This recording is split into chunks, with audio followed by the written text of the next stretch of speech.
জগন্নাথ দর্শন করলেন মহাপ্রভু, কিন্তু রথযাত্রার জন্য অপেক্ষা করলেন না। ও মায়েরা, যে কোনো মানুষ পুরীতে যদি থাকে তাহলে তার প্রথম কাজটা তো হওয়া উচিত তাকে একবার রথযাত্রা দর্শন।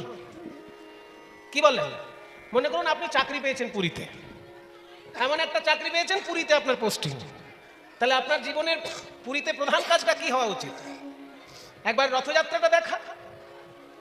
কিন্তু চৈতন্যদেব পুরীতেই সারা জীবন কাটাবেন, অথচ পুরীতে যাবার পর তিনি রথযাত্রা দর্শন করলেন না। এইগুলো আমাদের জানা থাকে না। গৌরাঙ্গ মহাপ্রভুর জীবনে যে কত সূক্ষ্মাতি সূক্ষ্ম ব্যাপার আছে, এগুলো না শুনলে বোঝা যায় না। এই যে মা, কথা নয়, জগন্নাথ দর্শন করলেন মহাপ্রভু, কিন্তু রথযাত্রার জন্য অপেক্ষা করলেন না। কেন? মহাপ্রভু সন্ন্যাস নিয়েছেন কোন মাসে? বলে বাবা ওইসব আমাদের মনে থাকে না, কীর্তনে আসি, শুনে বাড়িতে চলে যাই, আবার ভুলেও যাই। আচ্ছা, মহাপ্রভু জন্ম নিয়েছেন কোন মাসে? সেইটা তো মনে থাকা উচিত। ফাল্গুনী পূর্ণিমায় মহাপ্রভুর জন্ম, এই পর্যন্ত সবার জানা যে দোল পূর্ণিমায় চৈতন্যদেব জন্মগ্রহণ করেছেন।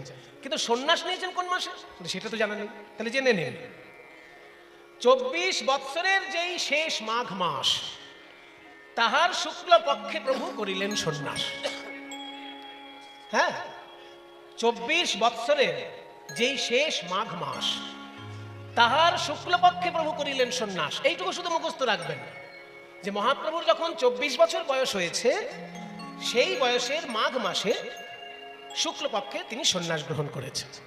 তাহলে মাঘ মাসের সন্ন্যাস নিয়েছেন মানেই ফাল্গুন মাসের মধ্যে তিনি পুরীতে আছেন। চৈত্র, বৈশাখ, জ্যৈষ্ঠ, আষাঢ়, আষাঢ় মাসে রথযাত্রা হবে। তা কয়েকটা মাত্র মাস তো, কিন্তু কয়েকটা মাত্র মাস পরেই রথযাত্রা, অথচ মহাপ্রভু রথযাত্রা অবধি অপেক্ষা করলেন না পুরীতে। কি করলেন? দক্ষিণ ভারতে গেলেন, আগে রামানন্দ রায়ের সঙ্গে দেখা করব, তারপর রথযাত্রা। ভক্তকে দেখার জন্য ভগবানের এমন ব্যাকুলতা আর অন্য কোনো অবতারে দেখা যায় না। ভক্তকে দেখার জন্য, ভক্তকে ভালোবাসার জন্য তার এমন ব্যাকুলতা অন্য কোনো অবতারে দেখা যায় না। তাই মহাপ্রভু রামানন্দের সঙ্গে দেখা করবেন বলে আগে চললেন দক্ষিণ ভারত। 2 বছর ধরে দক্ষিণ ভারত দর্শন করলেন, তারপরে মহাপ্রভু এসে রথযাত্রা দেখেছে। আমাদের মতো হুজুকে ভক্ত কি করবে? আগে পুরীতে গিয়ে রথযাত্রাটা দেখবে। কিন্তু কোথায় পুরীতে ভক্ত আছে দেখা করবো, এটা আমরা কেউ ভাবি কি? করি না।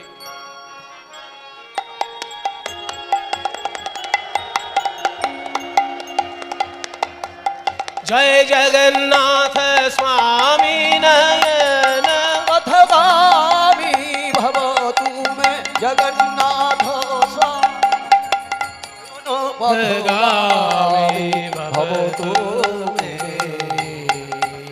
মহাপ্রভু রথযাত্রা অবধি অপেক্ষা করলেন না। কার কাছে পেলেন রামানন্দের খবর?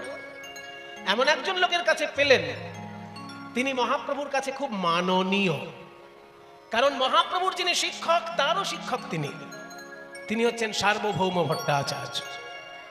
সার্বভৌম ভট্টাচার্য একটা দৃশ্য দেখে নিমাইয়ের প্রতি তার একটু শ্রদ্ধা কমে গেল। সার্বভৌম ভট্টাচার্য কিন্তু ছোটবেলা থেকে নিমাইকে দেখেনি, ওই পুরীতে যাওয়ার পরেই নিমাইকে দেখেছে। কারণ সার্বভৌম ভট্টাচার্য পুরীর রাজপণ্ডিত ছিলেন। সার্বভৌম ভট্টাচার্য সেই যুগে এত বড় পণ্ডিত, বাংলায় তিনি বিদ্যাকে প্রথম প্রতিষ্ঠা করলেন নবদ্বীপের বুকে, মিথিলা থেকে এনে। আমরা যে আজকাল কলকাতা বিশ্ববিদ্যালয় থেকে পড়াশোনা করি বা পশ্চিমবঙ্গের বিশ্ববিদ্যালয়গুলোতে পড়াশোনা করি, আগেকার দিনে চৈতন্যদেবের যুগে বা চৈতন্যদেবের থেকে 100 বছর আগে মানুষকে ডিগ্রি নিতে বিহারে যেতে হতো। বিহারে মিথিলা বলে একটি জায়গা আছে। এইসব জায়গাগুলো আমাদের কাছে অপরিচিত এখন। বিহারে গঙ্গার উত্তর দিকটায় থেকে নেপালের বর্ডার পর্যন্ত যে জায়গাটা, গঙ্গা থেকে শুরু করে নেপাল, বিহারের এই অংশটা মিথিলা নামে পরিচিত। যে মিথিলা সীতাদেবীর বাপের বাড়ি, সীতাদেবীর বাপের বাড়ি মিথিলা, সেটা কোথায়? বিহারে। এখন অবশ্য সীতাদেবীর বাপের বাড়িটা নেপালে ঢুকে গেছে। ওসব ইংরেজদের বর্ডার কাটাকাটির সময় এইসব ঝামেলাগুলো ওনারা করে দিয়ে গেছে। ইংরেজরা তো খুব একটা আমাদের প্রতি সুবিচার করেননি। আমাদের একটা মহাতীর্থকে নেপালে ঢুকিয়ে দিয়ে চলে গেল। সেটা কি? সীতাদেবীর বাপের বাড়ি জনকপুরী। ওটা বিহারেরই অংশ, কিন্তু ঢুকিয়ে দিল নেপালে, জোর করে গায়ের জোরে বর্ডার করেছে, কি করা যায়? সেই জন্য এখন যদি কেউ আপনারা সীতা দেবীর বাপের বাড়ি যেতে চান, নেপালে যেতে হবে, বিহারের বর্ডার পার করে। তাহলে ওই মিথিলা হচ্ছে আজকের নয়, রামচন্দ্রের যুগ থেকে পণ্ডিতের দেশ মিথিলা। মাইক বাড়িও না, খিনখিন করছে। রামচন্দ্রের যুগ থেকে মিথিলা হচ্ছে পণ্ডিতদের দেশ। আর এখন যদি সেই জায়গাগুলো বেড়াতে যান, চোখে জল আসবে। শিক্ষার অবস্থা খুব খারাপ, অর্থনৈতিক অবস্থাও খুবই খারাপ, অত্যন্ত দারিদ্র প্লাবিত এখন ওই এলাকাটা। আমি দুবার ঘুরে এসেছি, সেই জন্য এইসব কথা বলতে পারি। আমি যেটুকু বলি চেষ্টা করি দেখে শুনে এসে বলার, কারণ ওই মিথিলাতেই বিদ্যাপতির জন্মস্থান। যে বিদ্যাপতির পদ না গাইলে কীর্তন জগতে ঠিক ঠিক গান শিখেছে বলে মনে হয় না। যারা ঠিকঠাক কীর্তন শিখবে তাদের দু চারটে বিদ্যাপতির পদ শিখতেই হবে। সেই বিদ্যাপতির জন্মস্থান হচ্ছে মিথিলায়। ওনার জন্মস্থানে প্রণাম করার জন্যই মিথিলায় গিয়েছিলাম আমি। কিন্তু তার আশেপাশে যে পরিস্থিতি দেখলাম, তার থেকে আমরা মনে হয় যেন অনেক সুখে শান্তিতে আছে। আমাদের বাংলায় যতই দুঃখ কষ্ট থাক, অন্তত অতখানি কষ্টে আমরা নেই যে দুঃখ দুর্দশা আমি দেখে এলাম ওইখানকার এলাকার। কিন্তু এরকম ছিল না। রাজনৈতিক পরিস্থিতিটা দেশের এমন করে দিয়েছে যে ভালো জায়গাটাকে মন্দ করে দিয়েছে, মন্দ জায়গাগুলোকে ভালো করে দিয়েছে। তার মধ্যে মিথিলা একটা। ওই মিথিলায় এমন পড়াশোনা হতো একটা সময়ে, সারা ভারত থেকে ডিগ্রি নেবার জন্য মিথিলায় যেতে হতো। ওই বিহারে নালন্দা বিশ্ববিদ্যালয়ে সারা পৃথিবী থেকে লোক আসতো পড়াশোনা করার জন্য। নালন্দা বিশ্ববিদ্যালয়ে সারা পৃথিবী থেকে লোক আসতো পড়াশোনা করার জন্য। বাঙালিরা যদি বড় পণ্ডিত হতে চাইতো, যেতে হতো তাদের মিথিলায়। সার্বভৌম ভট্টাচার্য এমন মেধাবী মানুষ ছিলেন, উনি মিথিলায় গিয়ে বড় বড় বই একদম মুখস্থ করে ফেললেন। মুখস্থ, চিন্তা করতে পারা যায়? বই একদম অক্ষরে অক্ষরে মুখস্থ করলেন। মুখস্থ করে কি করলেন? বাংলায় এসে সব বইগুলো লিখিয়ে নিলেন। যে মুখস্থ আছে তাড়াতাড়ি লিখে নাও। বাংলায় লিখে নিয়ে যে শিক্ষা ব্যবস্থা মিথিলায় ছিল, ঠিক সেই শিক্ষা ব্যবস্থা বাংলায় প্রতিষ্ঠা করলেন। এই হচ্ছে সার্বভৌম। এইসব মানুষকে আমরা মনে রেখেছি? আজকে কটা বাঙালি জানে বাসুদেব সার্বভৌম ভট্টাচার্যের নাম? শিক্ষা ব্যবস্থা মানেই আমরা দুজনকে শুধু মনে রাখি, এক হচ্ছে রাজা রামমোহন রায় আর এক হচ্ছে বিদ্যাসাগর। এই দুজন ছাড়া আর কজনকে আমরা মনে রেখেছি বলুন? কিন্তু বাংলায় শিক্ষা ব্যবস্থা প্রচলনই করলো যে মহাপণ্ডিত, সে হচ্ছে চৈতন্যদেবের শিক্ষকের শিক্ষক, তার নাম বাসুদেব সার্বভৌম। কিন্তু বাংলায় তখন যেহেতু মুসলমানি শাসন, তখনকার দিনে বাংলার নবাব ছিলেন আলাউদ্দিন হোসেন শাহ। সংস্কৃত পণ্ডিতকে উনি অত বেশি গুরুত্ব দিলেন না, তাই আত্মসম্মানে লাগলো বলে তিনি বাংলা ছেড়ে উড়িষ্যায় গেলেন। উড়িষ্যার রাজা তখন সার্বভৌম ভট্টাচার্যকে রাজ পণ্ডিতের আসন দিলেন, যে আপনি এত বড় পণ্ডিত, আপনার দেশ বাংলা আপনাকে সম্মান করেনি, কিন্তু আমি আপনাকে সম্মান করে রাজ পণ্ডিতের আসন দিলাম। সেই সার্বভৌম ভট্টাচার্যের ছাত্র হচ্ছে গঙ্গাদাস পণ্ডিত, আর তার ছাত্র হচ্ছে গৌরাঙ্গ মহাপ্রভু। তাই গৌরাঙ্গ যখন পুরীধামে গিয়েছে, সার্বভৌম ভট্টাচার্যের সঙ্গে দেখা করেছে। সার্বভৌম ভট্টাচার্য দেখলো যে নিমাই যখন সন্ন্যাসী হয়ে বসে আছে, একজন এসে প্রণাম করলো। আর প্রণাম করার সঙ্গে সঙ্গে নিমাই করলো কি, তাকে আশীর্বাদ করে একটা কথা বলল, কৃষ্ণে মতি রাস্তু। তখনকার দিনে আশীর্বাদটাও সংস্কৃত ভাষাতেই দিত লোক। এখন সংস্কৃত বললে বুঝবে না, ওই জন্য বাংলায় বলা হয় তোমার মঙ্গল হোক। এটা এখন আমরা বলে থাকি বাংলায়, কিন্তু সেই যুগে আশীর্বাদটাও সংস্কৃতেই বলা হতো, কৃষ্ণে মতি রাস্তু, মানে কৃষ্ণ চরণে তোমার মতি হোক। এই কৃষ্ণে মতি রাস্তু কথাটা যখনই চৈতন্যদেব বলেছেন, অমনি সার্বভৌম ভট্টাচার্য চিন্তা করলেন, নিমাইয়ের ঠিক ঠিক ব্রহ্মজ্ঞান হয়নি। নিমাই সন্ন্যাসী হয়েছে বটে, কিন্তু সন্ন্যাসীর নিয়ম কানুন জানে না। হুজুকে সন্ন্যাসী হয়ে গেছে। কিছু কিছু লোক থাকে না, হুজুকে বাবাজি হয়ে যায়, বাবাজির আসল জিনিসগুলো জানে না। ওই নিমাই ওই রকম সন্ন্যাস নিয়েছে, কিন্তু সন্ন্যাসের আসল জিনিসটাই জানে না। হয়তো সন্ন্যাসের আসল জিনিসটা কি না, ব্রহ্মজ্ঞানী সন্ন্যাসী যিনি, তিনি কখনো কোনো দেব দেবতার নামে আশীর্বাদ করবেন না। কারণ ব্রহ্মজ্ঞানী সন্ন্যাসী সবসময় চাইবে যে আমার যেমন ব্রহ্মজ্ঞান উদয় হয়েছে, আমার সামনে যে আসবে তারও যেন ব্রহ্মজ্ঞান উদয় হয়। তাই ব্রহ্মজ্ঞানী সন্ন্যাসী যে হবে, সে অন্য লোককে আশীর্বাদ করার সময় বলবে যে তোমার চৈতন্য হোক, এর বেশি কিছু বলবে না। সে বলবে না যে মা কালীর কৃপা হোক, বা কৃষ্ণের কৃপা হোক, বা রামচন্দ্রের কৃপা হোক। কোনো দেবদেবীর নাম নিয়ে সে আশীর্বাদ দেবে না। সে বলবে তোমার ব্রহ্মজ্ঞান হোক। কিন্তু ব্রহ্মজ্ঞান হোক কথাটা বললে অত সহজে তো ব্রহ্মজ্ঞান হয় না, আগে চৈতন্য লাভ হতে হয়, তারপর ব্রহ্মজ্ঞান হয়। সেই জন্য ব্রহ্মজ্ঞানী সন্ন্যাসী যারা, তারা আশীর্বাদ দিয়ে বলবে তোমার চৈতন্য হোক। কিন্তু কই নিমাই তো বললো না তোমার চৈতন্য হোক, নিমাই বলল তোমার কৃষ্ণ পদে মতি হোক। তাহলে সাম্প্রদায়িক সন্ন্যাসী, সন্ন্যাসী সাম্প্রদায়িক হবে কেন? সে তো সম্প্রদায়ের ঊর্ধ্বে থাকবে। পাঁচটা তো সম্প্রদায় নাকি, শাক্ত, শৈব, বৈষ্ণব, সৌর আর গাণপত্য, পাঁচটা সম্প্রদায় সনাতন ধর্মে। যারা শিবের ভক্ত তাদেরকে বলে শৈব, যারা বিষ্ণুর ভক্ত তাদেরকে বলে বৈষ্ণব, যারা শক্তির ভক্ত তাদেরকে বলে শাক্ত, যারা সূর্য দেবতার ভক্ত তাকে বলে সৌর, আর যারা গণেশের ভক্ত তাকে বলে গাণপত্য। এই পাঁচটা হচ্ছে পথ। এই পাঁচটি পথের ঊর্ধ্বে ওঠে সন্ন্যাসী। সেই জন্য কোনো দেবতার নাম নিয়ে সে আশীর্বাদ দেবে না, সে বলবে তোমার চৈতন্য হোক। তাহলে নিমাই কেন বললো তোমার কৃষ্ণ পদে মতি হোক? তার মানে নিমাইয়ের ব্রহ্মজ্ঞান এখনো হয়নি। নিমাইয়ের ব্রহ্মজ্ঞান ঘটাবো আমি। ব্রহ্মজ্ঞান হয় কি করে? ঠিক ঠিক করে উপনিষদ পাঠ করলে। আমাদের বেদের দুটি ভাগ, বেদের প্রথম ভাগকে বলা হয় কর্মকাণ্ড, আর দ্বিতীয় ভাগকে বলা হয় জ্ঞানকাণ্ড। কর্মকাণ্ডে যাগযজ্ঞের বর্ণনা থাকে, আর জ্ঞানকাণ্ডে ব্রহ্মজ্ঞানের বর্ণনা থাকে। ব্রহ্ম কি বস্তু, আমার সঙ্গে ব্রহ্মের কি সম্পর্ক, এগুলো বিশ্লেষণ থাকে বেদের উপনিষদে। তাই নিমাইয়ের এখনো উপনিষদ ঠিক করে পড়া হয়নি। আমি একটু ওকে উপনিষদ শিক্ষা দেব। নিমাই, আমি তোমাকে বেদান্ত শোনাতে চাই। উপনিষদকেই বেদান্ত বলে। আমি তোমাকে বেদান্ত শোনাতে চাই, তুমি শুনবে? গৌর সুন্দর বললেন আপনার মতন পণ্ডিতের কাছে বেদান্ত শুনবো এ তোমার সৌভাগ্য। নিশ্চয়ই শুনবো। তাহলে কাল থেকেই শুরু করি, শুভস্য শীঘ্রম। ঠিক আছে, কাল সকালে আমি স্নান করে বসবো, আপনি দয়া করে শোনাবেন। এবার পরের দিন সকালে যখন এই বেদান্ত শুরু করেছেন সার্বভৌম ভট্টাচার্য, সবাই একটু হাত জোড় করে বসুন, আমি একটু বেদান্ত থেকে পাঠ করব। শুনে রাখুন এই কথাগুলো। বিশ্ব ব্রহ্মাণ্ডে ধর্ম অনেকগুলো, কিন্তু সব থেকে প্রাচীন ধর্ম আমাদের সনাতন ধর্ম। এটা আমাদের অহংকারের বিষয়। ইসলাম ধর্ম ১৫০০ বছর আগে তৈরি হয়েছে, তার আগে ইসলাম ধর্ম বলে কিছু ছিল না। খ্রিস্টান ধর্ম ২০০০ বছর আগে তৈরি হয়েছে, তার আগে খ্রিস্টান ধর্ম বলে কিছু ছিল না। বৌদ্ধ ধর্ম ২৫০০ বছর আগে তৈরি হয়েছে, তার আগে বৌদ্ধ ধর্ম বলে কিছু ছিল না। কিন্তু তার থেকেও হাজার হাজার বছর প্রাচীন এই বেদ, এই বেদান্ত, এই মুনি ঋষির শাস্ত্র ওই বৌদ্ধ ধর্মের থেকেও প্রাচীন। আর বৌদ্ধ ধর্ম মুসলমান আর খ্রিস্টান ধর্মের থেকেও প্রাচীন। তাই বেদ আর বেদান্ত, বেদের প্রথম দিকে থাকে যাগযজ্ঞের বর্ণনা, আর শেষের দিকে থাকে ব্রহ্মতত্ত্ব বর্ণনা, সেইটাকে বেদান্ত বলে। বেদের অন্ত, তাই বেদান্ত। সেখান থেকে আমি একটু পাঠ করব, আপনারা একটু হাত জোড় করে বসুন।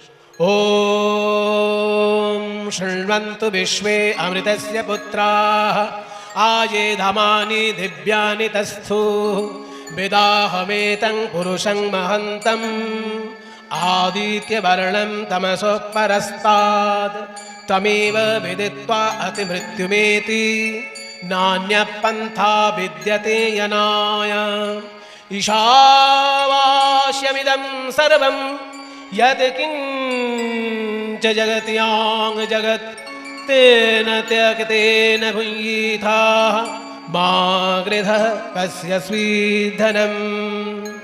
ॐ अपाणिपादो जबनो गृहीता पश्यत्य चक्षुः शृणोत्य कर्णः स वेत्ति वेद्यं न हि तस्य वेत्ता तमाहुरग्र्यं पुरुषं पुराणम्। আর শোনাবো না। আমি ভেবেছিলাম একটু উচ্চমানের কিছু শাস্ত্র কথা বলবো, কিন্তু এইখানকার শ্রোতার যা পরিস্থিতি দেখছি আমি বেশি কিছু বলবো না। উচ্চমানের কিছু বলবো না, সব হালকা ধরনের কথা বলবো। না না, এটা আমি বলছি না আপনাদেরকে, এটা সার্বভৌম ভট্টাচার্য নিমাই পণ্ডিতকে বলছে। আমি কি বলতে পারি আপনাদেরকে? হয়তো আপনাদের মধ্যে দেখা যাবে এমন কোন জ্ঞানী পণ্ডিত বসে আছেন যিনি আমার থেকে অনেক কিছু জানেন, হয়তো লোকের মধ্যে প্রচার নেই তার, কিন্তু তিনি বসে আছেন। ওই জন্য কীর্তনিয়া গান গাইতে এসে কখনোই ভাববে না যে আমার সামনে যারা আছে সব গরু, কোনোদিন ভাববে না। কারণ সামনে যারা আছে তাদের মধ্যে এমন পণ্ডিত থাকতে পারে যে তোমাকে একদম ধুয়ে কাপড় পরিয়ে দিতে পারে। সেই জন্য আপনাদের মধ্যে এমন কেউ থাকতেই পারেন যে অনেক পড়াশোনা করেছেন, অনেক জ্ঞান অর্জন করেছেন।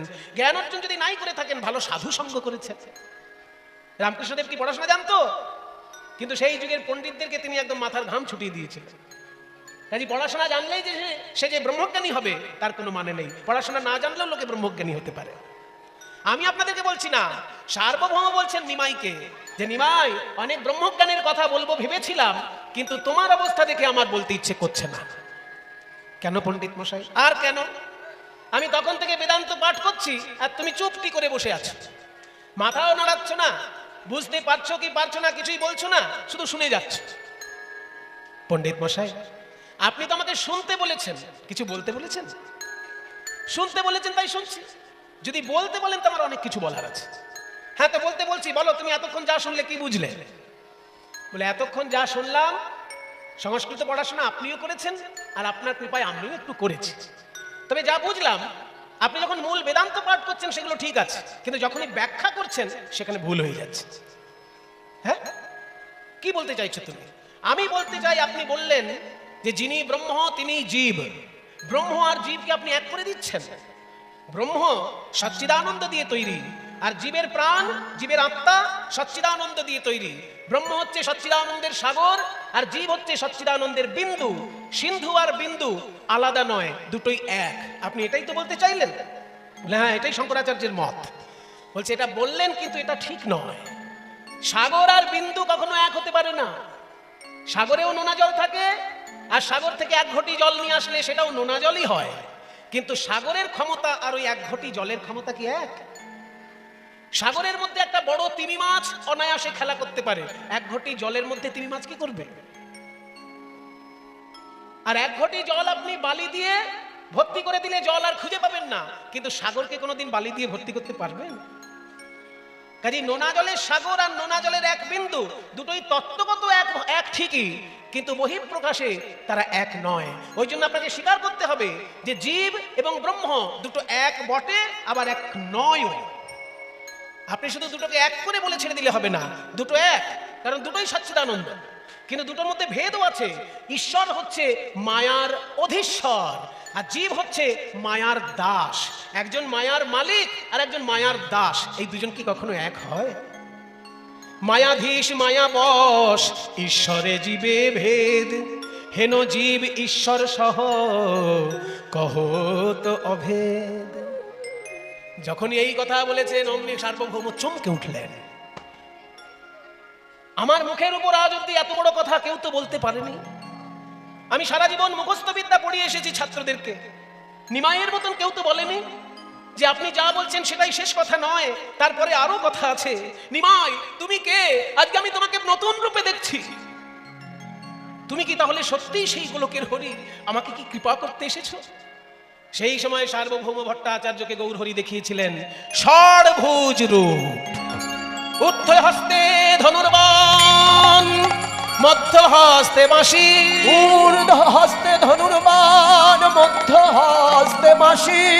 কলিতে গৌরাঙ্গ লীলা বড়ই ভালোবাসি, কলিতে গৌরাঙ্গ লীলা বড়ই ভালোবাসি, কলিতে গৌরাঙ্গ লীলা বড় ভালোবাসি। উপরের হাতে ধনুর্বাণ রামচন্দ্র রূপ, মাঝখানের দুটি হাতে বাঁশি কৃষ্ণ রূপ, আর নিচের দুটি হাতে দণ্ড আর কমণ্ডলু গৌরাঙ্গ রূপ। এই ষড়ভুজ মূর্তি দর্শন করালেন সার্বভৌমকে। সার্বভৌম হাত জোড় করে সেদিন স্তব পাঠ করেছিলেন। আমরা কীর্তনে প্রথমের দিকে একটা বন্দনা করি না, ওটা সার্বভৌম ভট্টাচার্যের লেখা। উজ্জ্বল বর্ণ গৌরবর দেহম, বিলসিত নিরবধি ভাব বিদেহম। উজ্জ্বল বর্ণ গৌরবর দেহম, বিলসিত নিরবধি ভাব বিদেহম। এই বন্দনা আপনারা সব কীর্তনিয়ার মুখেই শুনবেন, কিন্তু লেখাটা কার? গৌরাঙ্গ মহাপ্রভুর শিক্ষকের শিক্ষক সার্বভৌম ভট্টাচার্য। যখন তিনি বুঝতে পারলেন যে নিমাই সাধারণ কোনো পণ্ডিত নয়, সাক্ষাৎ রাধাকৃষ্ণ মিলিত তনুরূপে গৌরাঙ্গ হয়ে এসেছে আমাদের শিক্ষা দেবার জন্য, তখন লিখলেন এই বন্দনা। 108টা শ্লোকে স্তব করেছিলেন, তারপর 8টা শ্লোকে শচীনন্দনাষ্টকম লিখেছিলেন। এটাকে বলা হয় শচীনন্দনাষ্টকম, তং শচীতনয়াষ্টকম। ওই যে সবার শেষে বলছে না, তং প্রণমামি চ শ্রী শচীতনয়ম। তং মানে তাকে, প্রণমামি মানে প্রণাম করছি, শ্রী শচীতনয়ম, শ্রী শচীতনয় গৌরাঙ্গকে প্রণাম করছি। ত্রিভুবন পাবন কৃপালীশম, যার কৃপার লেশ মাত্র ত্রিভুবনকে পবিত্র করে দিতে পারে। ত্রিভুবন পাবন কৃপালেশম, ত্রিভুবন পাবন কৃপয়ালেশম তং প্রণমামি চ শ্রীশ চিতনয়ম উজ্জ্বল বরণ গৌর বরদেহম বিলসিত নিরবধি ভাব বিদেহম। নিমাই! বাঁশিটা বাড়াও, কি করে রেখেছো? কমাতে বলি তো একদম মাটিতে মিশিয়ে দিয়েছো। বাড়াও। হ্যাঁ, ঠিক আছে। নিমাই, আমি তোমাকে আঘাত দিয়েছি নিমাই। আমি ভেবেছি তুমি পড়াশোনা ভালো করে করনি, তাই তোমাকে বেদান্ত শোনাতে গেলাম। শেষকালে দেখলাম তুমি এতটা বেশি বুঝেছো, আমিও তোমার মতন বুঝে উঠতে পারিনি। নিমাই, আমি বুড়ো মানুষ, আমি তোমাকে ঠিক চিনতে পারিনি, কিছু মনে করো না। তবে তোমাকে আমি একটা সন্ধান দিতে পারি। দক্ষিণ ভারতে একজন ভক্ত আছে, তার নাম রামানন্দ রায়। সে অনেক গভীর কৃষ্ণ তত্ত্ব কথা জানে। আমার সামনে দু চারবার বলতে চেষ্টা করেছে, আমি ওসব পাত্তা দিইনি। ওই কৃষ্ণ ভক্তির কথাগুলো বোকা লোকের কাজ, এই ভেবে আমি ওদেরকে সবসময় এড়িয়ে গেছি। কিন্তু আজকে আমি বুঝতে পেরেছি যে কৃষ্ণ ভক্তির কথা বোকা লোকের কাজ নয়। তুমি আনন্দ পাবে ওই রামানন্দের সঙ্গে যদি একবার দেখা করো। আমি তোমার সঙ্গে তর্ক করে খোঁচা দিয়ে দিয়ে তোমার বুকে ঘা করে দিয়েছি, কিন্তু সেই ঘায়েতে মলম দেবার মতো ক্ষমতা আমার নেই। মলম যদি কেউ দিতে পারে, প্রলেপ যদি কেউ দিতে পারে, তার নাম রামানন্দ রায়। তুমি দক্ষিণ ভারতে যাবে, আমি যে কষ্ট তোমায় দিয়েছি তোমার সঙ্গে তর্ক করে, ওই কষ্ট দূর হবে রাধা কৃষ্ণের তত্ত্ব শুনে রামানন্দের কাছে। এই যে সার্বভৌম বলে দিলেন একবার রামানন্দের নাম, এর আগে কিন্তু মহাপ্রভু রামানন্দের নাম শোনেননি। ওই রামানন্দের নাম শোনার সঙ্গে সঙ্গে মহাপ্রভু ভাবলেন, আগে আমি রামানন্দের সঙ্গে দেখা করব, তার মুখে কৃষ্ণ তত্ত্ব শুনবো, তারপর আমি রথে জগন্নাথকে দেখব। আগে আমি রথযাত্রা দেখব না, আগে আমার কাছে ভক্ত, তারপর ভগবান। তাই মহাপ্রভু দক্ষিণ ভারতে চললেন। কৃষ্ণ কেশব কৃষ্ণ কেশব কৃষ্ণ কেশব পাহি মাম, রাম রাঘব রাম রাঘব রাম রাঘব রক্ষ মাম। কৃষ্ণ কেশব কৃষ্ণ কেশব কৃষ্ণ কেশব পাহি মাম, রাম রাঘব রাম রাঘব রাম রাঘব রক্ষ মাম।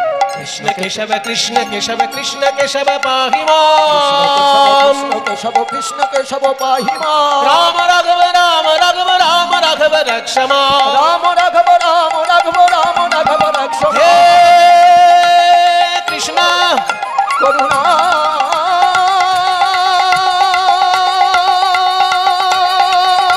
সিন্ধু দীনবন্ধো জগৎপতে, গোপেশ গোপিকাকান্ত রাধাকান্ত নমঃ। হে রাম রাঘব রক্ষ মাম, রাম রাঘব রক্ষ মাম, রাম রাঘব রক্ষ মাম, রাম রাঘব রক্ষ মাম। কৃষ্ণ কেশব পাহি মাম, রাম রাঘব রক্ষ মাম। কৃষ্ণ কেশব পাহি মাম, রাম রাঘব রক্ষ মাম। রাম রাঘব রাম রাঘব রাম রাঘব রক্ষ মাম। রাম রাঘব রাম রাঘব রাম রাঘব রক্ষ মাম। দক্ষিণ ভারতে এগিয়ে চললেন মহাপ্রভু। পুরীধাম ত্যাগ করে দক্ষিণের দিকে গেলেন। প্রথম যে তীর্থটা পড়ে তার নাম শ্রী কুর্মম। কুর্ম অবতারের ওইখানে বিশেষ উপাসনা হয়। সেই শ্রীকুর্মম বলে একটি জায়গা আছে দক্ষিণ ভারতে, মানে উড়িষ্যাটা পার করেই অন্ধ্রপ্রদেশ যে পড়লো একদম শুরুতেই আর কি। তীর্থটার নাম শ্রীকুর্মম। সেইখানে একজন ভক্ত এসেছিলেন মহাপ্রভুর সঙ্গে দেখা করতে। ভক্তের নাম বাসুদেব বিপ্র। তার সারা গায়ে কুষ্ঠ হয়েছিল। কৃষ্ণ ভক্ত কিন্তু গায়ে কুষ্ঠ। তিনি আবার এতটাই কৃষ্ণ ভক্ত যে ওই কুষ্ঠ রোগের জন্য কোনো ওষুধ খেতেন না, কারণ ওষুধ খেলে যদি পোকাগুলো মরে যায়, ঘায়েতে পোকা হয়ে গেছে, সেই পোকা যদি মরে যায় সেই জন্য ওষুধও খেতেন না। গা থেকে যদি পোকা মাটিতে পড়ে যায়, সেই মাটি থেকে পোকাটাকে তুলে আবার ঘায়ের উপর বসিয়ে দেয়। এইরকম ভক্ত কোথাও পাবেন? এইরকম ভক্তের সঙ্গে দেখা হয়েছিল মহাপ্রভু। মহাপ্রভু অবাক হয়ে যাচ্ছে যে কিরকম ভক্ত, যে ঘা থেকে পোকাটা মাটিতে পড়ে যাচ্ছে আর সেই পোকাটাকে আবার তুলে নিজের ঘায়ে বসিয়ে দিচ্ছে। লোকে জিজ্ঞেস করছে, এই সর্বনেশে কাজ করতে তুমি তো দুদিনে মরে যাবে, কেন এরকম করছো? তখন তিনি বললেন, আমার তো গায়ে কুষ্ঠরোগ হয়েছে, আমার এই দেহ তো কৃষ্ণ সেবায় লাগলোই না, তো কৃষ্ণ সেবায় যখন লাগলো না, আমার এই দেহটা অন্তত জীবের সেবায় লাগুক। তাই পোকাটা যদি আমার দেহ খেয়ে আনন্দে থাকে, ওই আনন্দ পাক, আমার দেহ তো কৃষ্ণ সেবায় লাগলো না। এই এত বড় কথা শুনে মহাপ্রভু সেই বাসুদেবকে বুকে জড়িয়ে ধরলেন, আর মহাপ্রভুর কৃপায় তার কুষ্ঠরোগ দূর হয়ে গেল। রাম রাঘব রাম রাঘব রাম রাঘব রক্ষমা রাম রাঘব রাম রাঘব রাম রাঘব রক্ষমা, কৃষ্ণ কেশব পাহি মাম রাম রাঘব রক্ষমা, কৃষ্ণ কেশব পাহি মাম রাম রাঘব রক্ষমা। আরো কিছুটা এগিয়ে গেলেন মহাপ্রভু, যেই জায়গাটির নাম হচ্ছে জিয়র নৃসিংহ ক্ষেত্র। মায়েরা, আপনারা ভক্ত প্রহ্লাদের জীবনী শুনেছেন। ভক্ত প্রহ্লাদকে পাহাড় থেকে ফেলে দিয়েছিল না হিরণ্যকশিপু? যে পাহাড় থেকে ফেলে দিয়েছিল, সেই পাহাড়েই পরবর্তীকালে প্রহ্লাদ গিয়ে মন্দির করিয়ে দিয়েছিল নরসিংহদেবের। আর সেই পাহাড়টার নতুন নাম হয়ে গেছিল নৃসিংহাচলম। নৃসিংহা অচলম, অচল মানে পর্বত, নৃসিংহ মানে নরসিংহ, নরসিংহদেবের নামে পর্বত নৃসিংহাচলম। পরবর্তীকালে দন্তের নয় রিকার বাদ গেল, সিংহাচলম হয়ে গেল। পরে আবার হটাও বাদ চলে গেল, সীমাচলম এখনকার দিনে বলে। এখনকার দিনে জায়গাটার নাম সীমাচলম, আসলে নৃসিংহাচলম। ওই পাহাড় থেকে প্রহ্লাদকে ফেলে দিয়েছিল তার বাবা, কিন্তু প্রহ্লাদ বেঁচে গেছিল। পরবর্তীকালে যখন প্রহ্লাদ মন্দির করে দেয়, সেই মন্দির এখনো আছে। মহাপ্রভু ওই মন্দিরে প্রণাম করলেন। আপনারাও যদি দক্ষিণ ভারত বেড়াতে যান, আপনারা দেখবেন, আমি দর্শন করে এসেছি ওই মন্দির। যে যে বড় স্টেশনটা নামতে হয়, সেই বড় স্টেশনটার নাম হচ্ছে বিশাখাপত্তনম। দক্ষিণ ভারতে যেতে গেলে দেখবেন একটা বড় স্টেশন আছে বিশাখাপত্তনম। ইংরেজরা অত কঠিন নাম উচ্চারণ করতে পারতো না বলে তারা নাম দিয়েছিল ভাইজাগ। ওই জন্য সবাই এখন ভাইজাগ বলে, ইংরেজদের শেখানো নাম ভাইজাগ। আসলে ভাইজাগ তো নয়, কথাটা হচ্ছে বিশাখাপত্তনম। বিশাখা, বিশাখা নয়, ক্ষয় আকার হবে না, শুধু খ। এবার যেহেতু সাউথ ইন্ডিয়া উচ্চারণ, তো সেটা একটু অকারটা আকারের মতন শোনায় আর কি। বিশাখাপত্তনম, কথাটা হচ্ছে বিশাখ, বিশাখা নয়। বিশাখ আর বিশাখা আলাদা জিনিস। বিশাখা হচ্ছে রাধারানীর এক সখী, ললিতা বিশাখা। আর বিশাখ আকারটা যদি বাদ দেন, তার মানে হবে কার্তিক ঠাকুর। কার্তিক ঠাকুরের এক নাম বিশাখ। যেহেতু ওই তীর্থটা কার্তিক ঠাকুরের পুজোর বিশেষ তীর্থ, ওই জন্য তীর্থটার নাম বিশাখাপত্তনম। এবার ইংরেজরা ওসব উচ্চারণ করতে পারতো না বলে তারা ভাইজাগ ভাইজাগ ভাইজাগ এরকম একটা নাম দিয়ে দিয়েছিল। সেই বিশাখাপত্তনম স্টেশনে নেমে একটু উল্টে আসতে হয়, সীমাচলম বলে একটা নতুন ছোট স্টেশন আছে। ওই পর্যন্ত ট্রেন যেতে পারে, কিন্তু বাস উপরে যাবে না। বাস গিয়ে পাহাড়ের নিচে নামিয়ে দেবে। তারপর সরকারি বাস আছে, পাহাড়ের নিচে থেকে উপরে নিয়ে যাবে। ওখানে সরকারি আলাদা বাস আছে, যেগুলো পাহাড়ের উপরে একদম মন্দির পর্যন্ত নিয়ে যায়। সেই বাসে গিয়ে একদম মন্দিরে পৌঁছে যাবেন, নরসিংহ মন্দির। যে পাহাড় থেকে প্রহ্লাদকে ফেলে দিয়েছিল, সেই পাহাড়টা। মহাপ্রভু ওখানে প্রণাম করেছিলেন, তার পদচিহ্ন ওখানে পূজিত হচ্ছে। সেইখানে নরসিংহদেবকে প্রণাম করার পর আর মহাপ্রভু পিছন ফিরে তাকালেন না, দক্ষিণ ভারতে চললেন গোদাবরী নদীর তীরে রামানন্দ রায়ের সঙ্গে দেখা করার জন্য। নাচিতে নাচিতে গেলা গোদাবরী তীরে, নাচিতে নাচিতে গেলা গোদাবরী তীরে। জানি তাই রামানন্দ প্রসঙ্গ আমরা শুনছি। এই রামানন্দ প্রসঙ্গটা বাংলা সাহিত্যে খুব উচ্চ সাহিত্যের একটা ব্যাপার। যারা বাংলা নিয়ে এমএ পড়ে, তাদের এটা সাবজেক্টের মধ্যে পড়ে। কলেজে, ইউনিভার্সিটিতে যারা বাংলা এমএ পড়ছে, তাদের পড়তে হয় চৈতন্য চরিতামৃতের রামানন্দ সংবাদ। কাজে এখানে আপনারা যারা গান শুনছেন, যদি এমএ পাস কেউ নাও করে থাকেন, এমএ পাসের জিনিস আজকে আলোচনা হবে। সবাই কি আর এমএ পাস করবে না? হয়তো করেননি, অনেকেই আছেন এমএ পাস করেননি, কিন্তু বাংলা এমএ যেটা পড়ানো হয়, তার একটা সাবজেক্ট আজকে আলোচনা হবে। সেইটার নাম হচ্ছে রামানন্দ মিলন প্রসঙ্গ। কোন জায়গায় পাবেন খুঁজে? যদি বাড়িতে গিয়ে কেউ খুঁজতে চান, বাড়িতে চৈতন্য চরিতামৃত যদি থাকে, চৈতন্য চরিতামৃত 3 ভাগে বিভক্ত: আদিলীলা, মধ্যলীলা আর অন্তলীলা। ওই মধ্যলীলার মধ্যে 8 নম্বর অধ্যায়টায় এই প্রসঙ্গ আপনারা খুঁজে পাবেন। মধ্যলীলার 8ম অধ্যায়ে এই প্রসঙ্গের বর্ণনা আছে। নাচিতে নাচিতে গেলা গোদাবরী তীরে, নাচিতে নাচিতে গেলা গোদাবরী তীরে। গোদাবরী দেখি প্রভু যমুনা শরণ করে, গোদাবরী দেখি প্রভু যমুনা শরণ করে। গোদাবরী নদী দেখে মহাপ্রভু ভাবছেন, এই তো আমার যমুনা পেয়ে গেছে। এখনো তো মহাপ্রভু বৃন্দাবনে যাননি, মহাপ্রভু বৃন্দাবনে পরে যাবেন, আগে দক্ষিণ ভারত ঘুরতে এসেছেন। তাই গোদাবরীর মাধুর্য থেকেই মহাপ্রভু ভাবছেন এই আমার যমুনা। জয় নিতাই। এইখানকার ভক্তগণ, কীর্তন কমিটির ভক্তগণ আপনাদের কাছে ভিক্ষা করে এত বড় অনুষ্ঠান করছেন। ওনারা ভিক্ষার আঁচল নিয়ে আপনাদের কাছে যাচ্ছেন।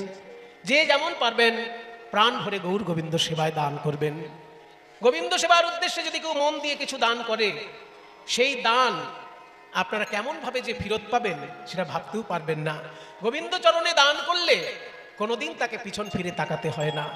গোবিন্দ নিজে বলছেন গীতায় যে তেষাম নিত্যাভিযুক্তানাম যোগক্ষেমং বহাম্যহম।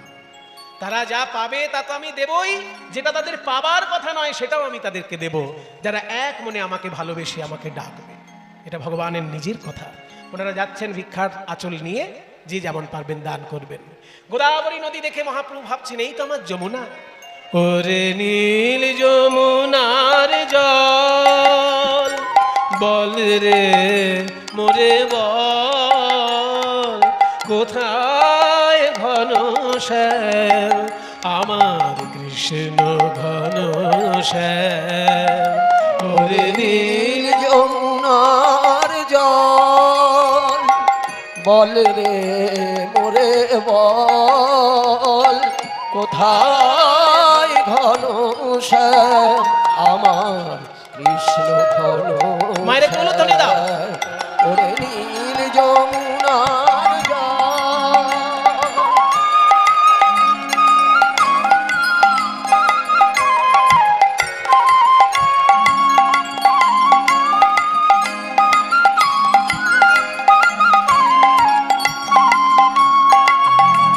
আমি বহু আশায় বুক বেঁধে যে এলাম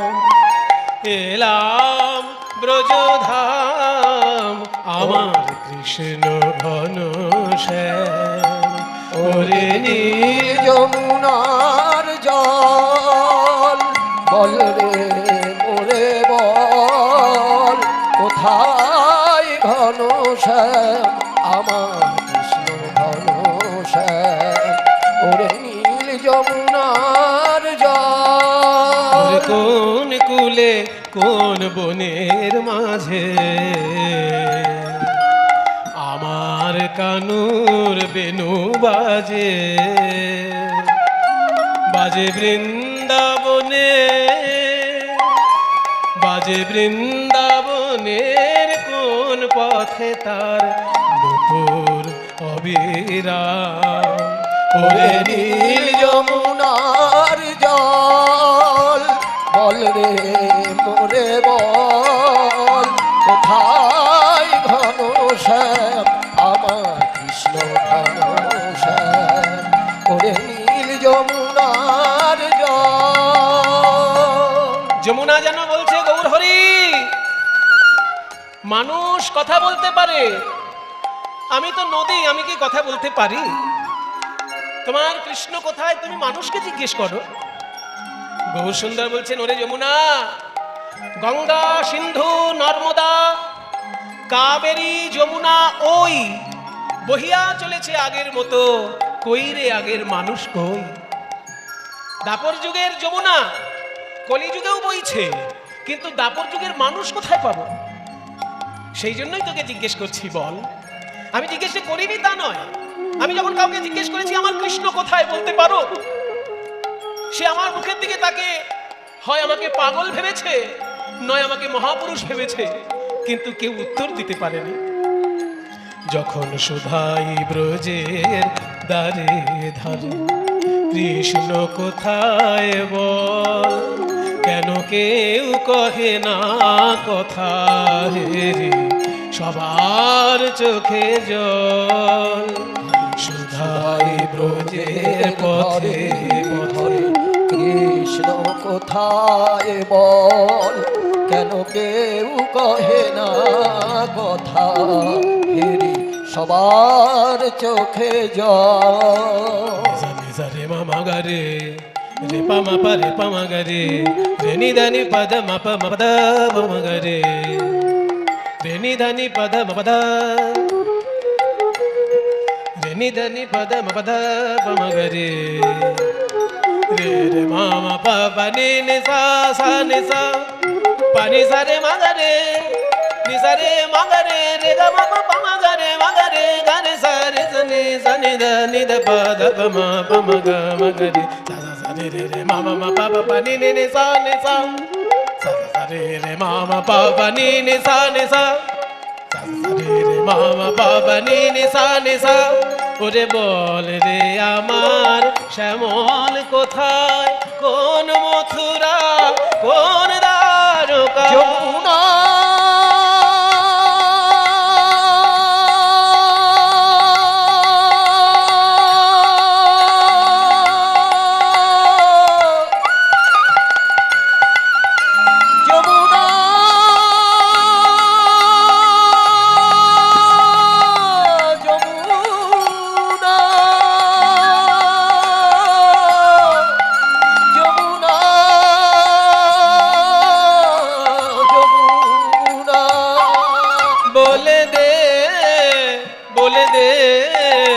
বলে দে রে যমুনা, বলে বল রে আমার শ্যামল কোথায়, কোন মথুরায়, কোন দ্বারকায়। আমি কোথায় গেলে শুনতে পাবো রাধা রাধা রাধা, কোথায় গেলে শুনতে পাবো রাধা রাধা নাম আমার কৃষ্ণ ঘনশ্যাম। ওরে নীল যমুনার জল, ওরে নীল যমুনা দেখিয়া প্রভু, গোদাবরী দেখি হইল যমুনা স্বরূপ, গোদাবরী দেখি প্রভু যমুনা স্বরূপ। আর তার তীরে মহাপ্রভু করেন নর্দন। গোদাবরী নদীকে দক্ষিণ ভারতের লোকেরা গঙ্গার মতনই পবিত্র নদী মনে করেন। দক্ষিণ ভারত থেকে গঙ্গা পর্যন্ত আসা খুব কঠিন, তাই দক্ষিণ ভারতের লোকেরা গঙ্গাতেই তর্পণ করেন, গোদাবরীতে তর্পণ করেন, গঙ্গায় তর্পণ করছি মনে করে, কারণ গোদাবরী নদীর তাদের কাছে গঙ্গার মতন পবিত্র। তাই লোককে জিজ্ঞাসা করলো কোথায় স্নান করলে ভালো হবে, সেইখানকার স্থানীয় লোক বললো প্রভু আপনি এপারটায় স্নান না করে ওই দিকে চলে যান, গোদাবরী নদী পার হয়ে গিয়ে স্নান করুন। বলে কেন? গোদাবরী নদী পার হলেই একটা তীর্থ পাবেন, ওখানে গৌতম মুনি তপস্যা করেছিলেন অনেক বছর, সেইখানে স্নান করলে পুণ্য বেশি হয়। তাই নাকি? মহাপ্রভু তখন গোদাবরী নদী পার হয়ে গিয়ে ওই গৌতম মুনি যেখানে তপস্যা করেছিলেন সেই জায়গাটায় মহাপ্রভু স্নান করেছেন, স্নান করে অপেক্ষা করছেন ভক্তের দেখা পাবেন বলে। আর এমন সময় সেইখানে রামানন্দ রায় আসেন পালকি চড়ে, কারণ ওই এলাকার রাজা ছিলেন রামানন্দ রায়। হেনকালে আইলা তথায় রামানন্দ রায়, হেনকালে আইলা তথায় রামানন্দ রায়, হেনকালে আইলা তথায় রামানন্দ রায়, হেনকালে আইলা তথায় রামানন্দ রায়। সঙ্গীগণ সঙ্গে আইলা বাজনা বাজায়, সঙ্গীগণ সঙ্গে আইলা বাজনা বাজায়, সঙ্গীগণ সঙ্গে আইলা বাজনা বাজায়, সঙ্গীগণ সঙ্গে আইলা বাজনা বাজায়, সঙ্গীগণ সঙ্গে আইলা বাজনা বাজায়, বিবাহ সঙ্গীগণ সঙ্গে আইলা বাজনা বাজায়। এলো রামানন্দ, তোর ধরে না আনন্দ, এলো রামানন্দ, ধরে নাই আনন্দ, এলো রামানন্দ, প্রভুর ধরে নাই আনন্দ, এলো রামানন্দ, প্রভুর ধরে নাই আনন্দ, হায় উদয় হলো প্রেমানন্দ, ধরে নাই আনন্দ, হলো প্রেমানন্দ, উদয় উদয় আনন্দ, উদয় হলো প্রেমানন্দ, প্রভুর ধরে নাই আনন্দ, উদয় হলো প্রেমানন্দ, এলো রামানন্দ। ওই সঙ্গীগণ সঙ্গে করি বাজনা বাজায়, আর সঙ্গীগণ সঙ্গে করি বাজনা বাজায়। মহাপ্রভুর সঙ্গে যে পার্ষদ ছিলেন তার নাম কালা কৃষ্ণ দাস। কালা কৃষ্ণ দাস সে বলছে প্রভু ওই দেখুন এই এলাকার রাজা যিনি তিনি এসেছেন পালকি করে। তখন পালকি বাহকগণ রামানন্দ রায়কে এনেছেন গোদাবরী তীরে। বলো বলো বিদ্যানগর অধিপতি রাজাধিরাজ রামানন্দ রায় কি, বিদ্যানগর অধিপতি রাজাধিরাজ রামানন্দ রায় কি, বিদ্যানগর অধিপতি রাজাধিরাজ রামানন্দ রায় কি।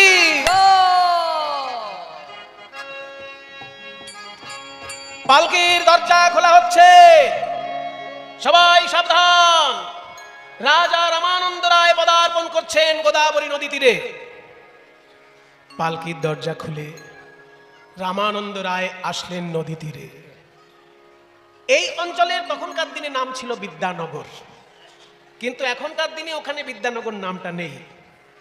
আমি যখন দর্শন করে এসেছি এই তীর্থ, কোথায় নামতে হবে আপনাদেরকে বলে দিচ্ছি, যদি কারোর জীবনে সম্ভব হয় দর্শন করে প্রণাম করে আসবেন। দক্ষিণ ভারতে গোদাবরী নদীর এপারে একটা বড় স্টেশন আছে, স্টেশনটার নাম রাজমহেন্দ্রী। ওই রাজমহেন্দ্রী স্টেশনে নেমে বাইরে দেখবেন অটো দাঁড়িয়ে আছে, ওই অটোতে চেপে গোদাবরী নদী পার হয়ে যেতে হয়। ওইখানে গোদাবরী নদী খুবই চওড়া, প্রায় 5 কিলোমিটার চওড়া হবে, সেই পদ্মা নদীর মতো চওড়া, বিরাট চওড়া। তো ওইখানে গোদাবরী নদী প্রায় 5 কিলোমিটার মতন চওড়া। ওই নদীটা পেরিয়ে যাবে, ব্রিজের উপর দিয়ে অটো যাবে। অটোওয়ালাকে বলতে হবে, দক্ষিণের ভারতের ভাষা কিন্তু বুঝতে পারবেন না, বেশি কথা বললেই ঝামেলা হবে, কথা যত কম বলেন ততই ভালো। শুধু বলতে হবে কভুর, কভুর যাব বা কভুর যায়েঙ্গে, যা হোক একটা কিছু বলবেন। তো অটোওয়ালা নিয়ে যাবে গোদাবরী নদী পার করে। গোদাবরী নদী পার করলেই যে জায়গাটি, সেই জায়গাটির নাম কভুর। মহাপ্রভু যখন গেছিলেন তখন তার নাম ছিল বিদ্যানগর, এখন জায়গাটির নাম কভুর। এবার সেইখানে গিয়ে একটু নেমে এলেই নদীর ধারে এই তীর্থ আছে, যেখানে রামানন্দের সঙ্গে মহাপ্রভুর দেখা হয়েছিল। পাশেই গৌতম মুনির আশ্রমটাও আছে। আর বাঙালিরা যাতে অসুবিধে না ভোগ করে, ওইখানে একটা গৌড়ীয় মঠ আছে, তার মধ্যে কিছু বাঙালি পাবেন, অসুবিধে হবে না। ওই গৌড়ীয় মঠে উঠলে ওখানে থাকা প্রসাদের ব্যবস্থা হয়ে যাবে, রামানন্দ রায়ের তীর্থটি দর্শন হবে। তো সেই এক মহাপ্রভু যখন গেলেন ওই গোদাবরী নদী তীরে, দেখছেন রাজা বেরোচ্ছেন। এইবার যখন রাজা নামছেন নদীর জলে, নাভি জলে দাঁড়িয়ে রাজা তর্পণ করছেন। আমরা পূর্বপুরুষের উদ্দেশ্যে তর্পণ করি, পূর্বপুরুষের আত্মা যাতে শান্তি পায়, সেই জন্য একটু জল, একটু তিল পূর্বপুরুষের উদ্দেশ্যে দিতে হয়, তাকে তর্পণ বলে। তর্পণ মানে খুশি করা, তৃপ্তি, তৃপ্তি থেকে তর্পণ। পূর্বপুরুষ যাতে তৃপ্তি পায়, সেই জন্য জল আর তিল পূর্বপুরুষের উদ্দেশ্যে দিতে হয়। মহারাজ হাতে জল নিন আর তিল নিন, বলুন এতৎ তিলোদকম পিতৃভ্যো স্বধা। সাহা নয়, আমি বলছি, এখন বলছি আর সাহা বলা হয় দেবতার উদ্দেশ্যে, আর পিতার উদ্দেশ্যে বলা হয় স্বধা। শুনে নিন, এগুলো জেনে রাখুন সবাই। যখন পিতার উদ্দেশ্যে জল দেবেন তখন বলতে হবে স্বধা, দন্তেশ্বয় বফলা ধয়াকার, ধ ধ। অগ্নি দেবতার 2 স্ত্রী, একজনের নাম স্বাহা, একজনের নাম স্বধা। ওই জন্য চণ্ডীতে বলেছে না, স্বাহা স্বধা নমস্তুতে। স্বাহা তিনি অগ্নির স্ত্রী, আর স্বধা তিনিও অগ্নির স্ত্রী। স্বাহা বলতে হয় যখন দেবতার উদ্দেশ্যে ঘৃতাহুতি দিতে হয়।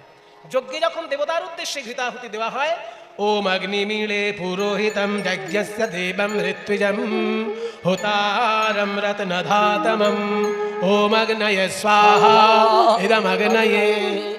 এটা দেবতার উদ্দেশ্যে যখন হয়, দেবতার উদ্দেশ্যে যখন ঘৃতাহুতি দেওয়া হয় যজ্ঞকুণ্ডে, সেটাকে বলতে হয় স্বাহা, দন্তেশ্বয় বফলা আকার হয়াকার, স্বাহা।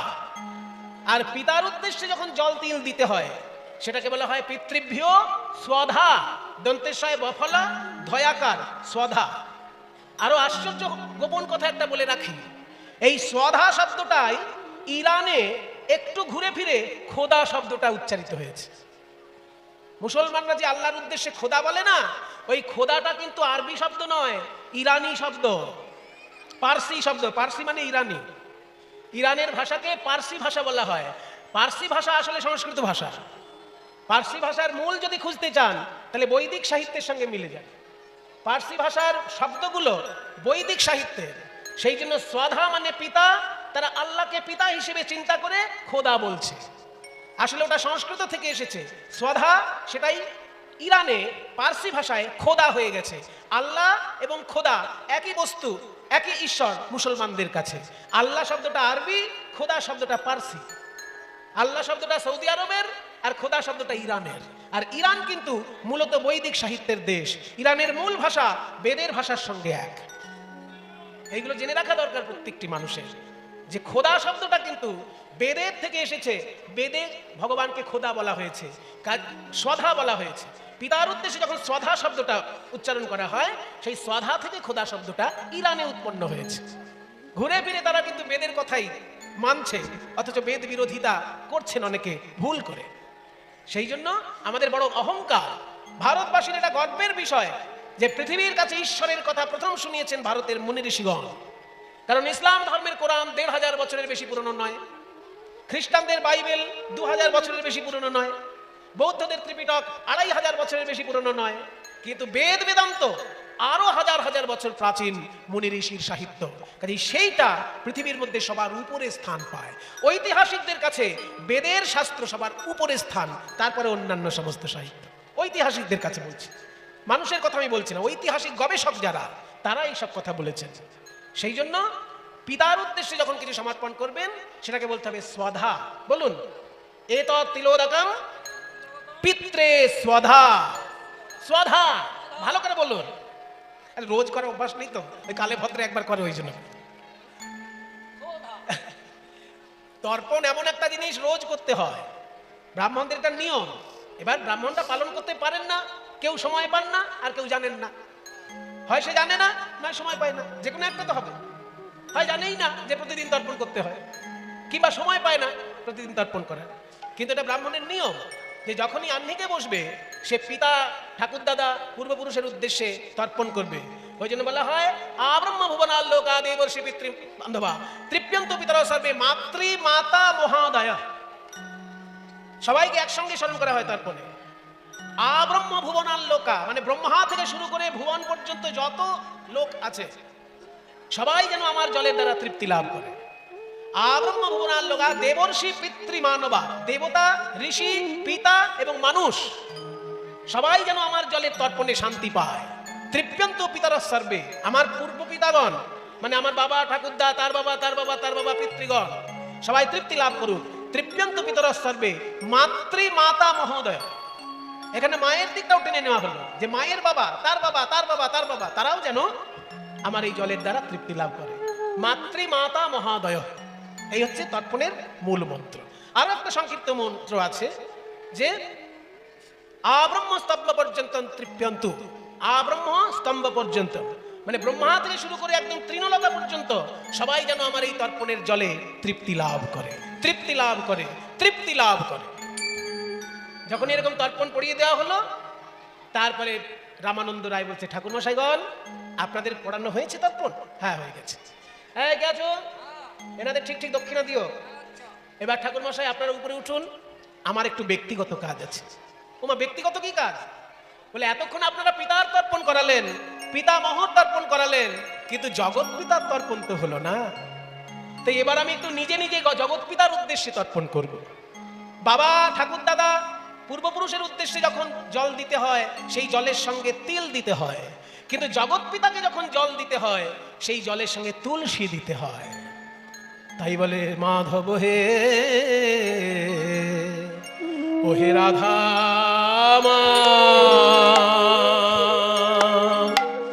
ও মাধব হে বহুত ও মি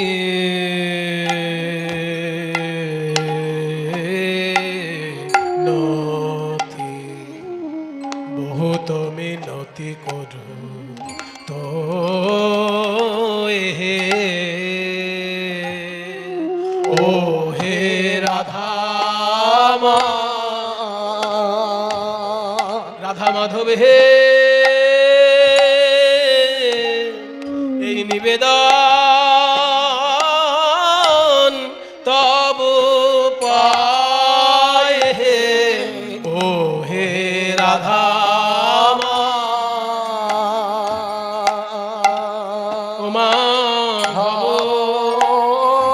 নিবেদন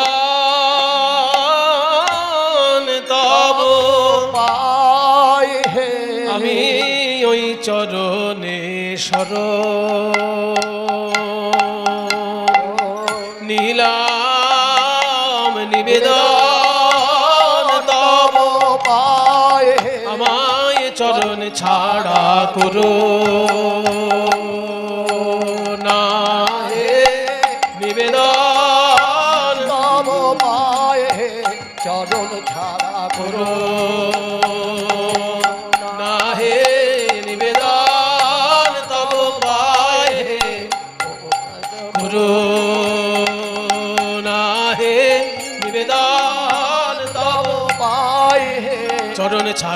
করো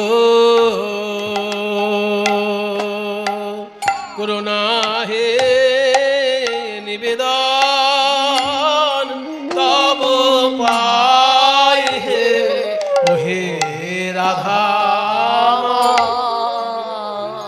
মাধব হে দেই তুলসী তুলসী তিল আমার দেহ মন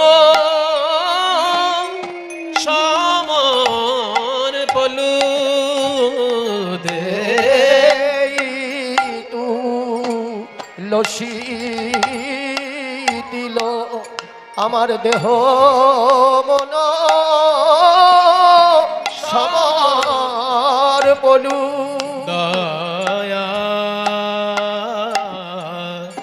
জনি ছোড়ো বিময়ে হে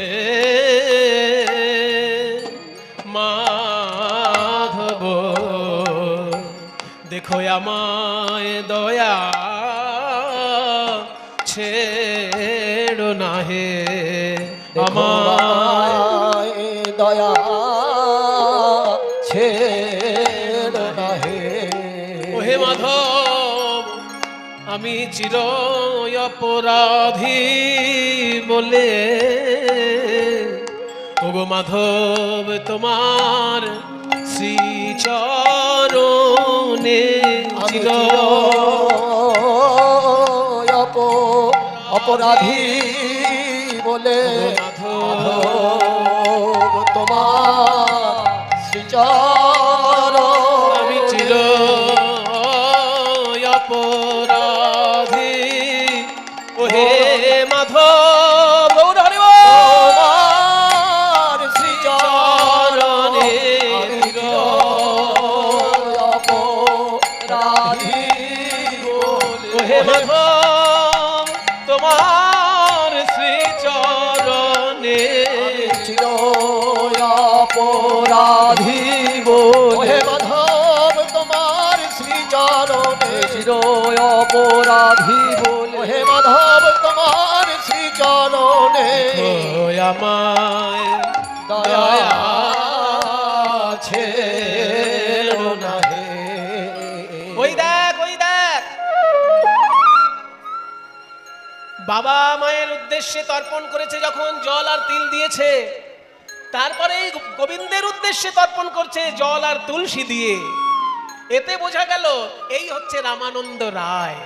কারণ অন্য লোক হলে তর্পণ করতে গেলে ব্রাহ্মণকে তাড়া দেয়, তাড়াতাড়ি করুন মশাই, এতক্ষণ জলে দাঁড়িয়ে থাকা যাচ্ছে না, তাড়াতাড়ি করুন করে না।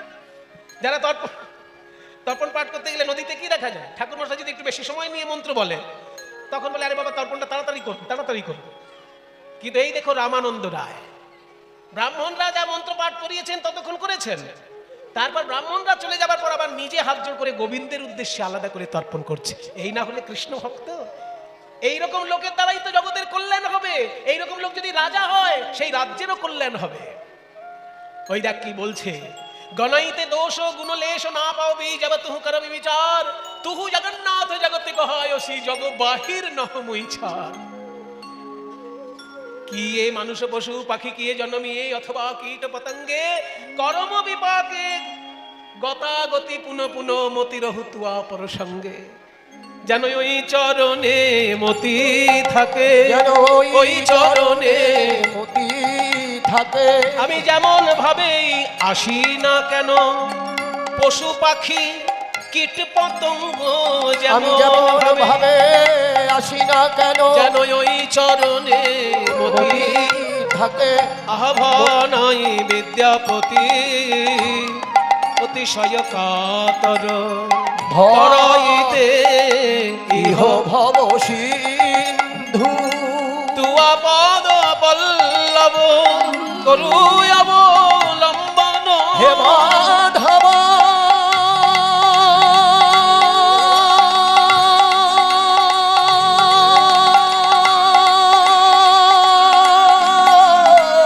তুয়া পদ পল্লব করু অবলম্বন।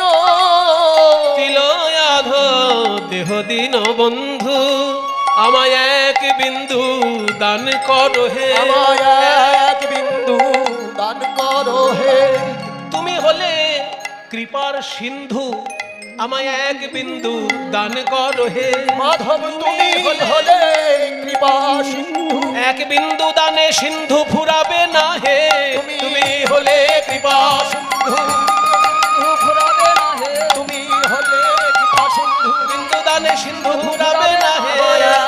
এক বিন্দু দান করো হে। তিলয়াধ দেহ দীনবন্ধু